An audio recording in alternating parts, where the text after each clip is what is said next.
Alright, another little periodic update here. I removed the big gusset plate that was underneath here, took the drive shaft loose, ground off some of these little captured nuts and stuff in here that I'm not going to use. I chopped the down tubes that were coming down. I removed those off the frame. That whole back end is just kind of floating there. The only thing holding it are the two main tubes that run front to back. It's the only thing holding the rear end on right now. So I will probably chop that off here pretty soon. View from the back of it. Let me step around here.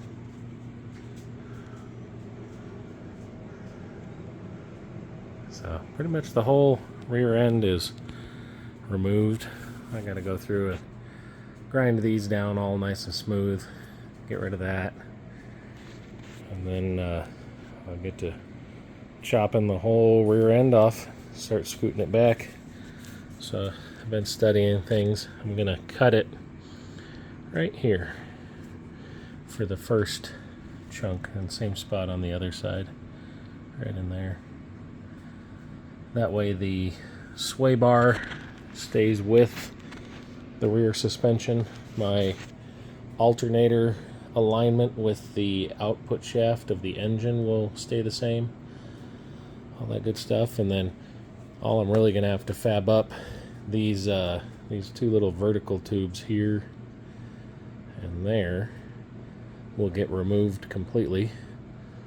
And I just have to build a new firewall. So I want to add some kind of cross bracing back here, help just strengthen the whole back of the cab. I'll figure that out when I get to that point. But this just has to stay where it is. So it's unbolted here and over here. With those vertical tubes removed, this will be my guide for where the firewall used to be at that point. So the cage up here, this long cross member, that will stay. So that'll also help dictate where everything ends up. But here pretty soon, I'm gonna be chopping the whole back end off and scooting it back and starting to add my sleeves and stuff into the main frame and plug welding, getting everything lined back up, and decide how far back I want to go. I'll probably start with 4 or 5 inches, just move the entire engine cradle, alternator, sway bar, everything, just that whole end will come back 4 or 5 inches just to move the engine off the firewall.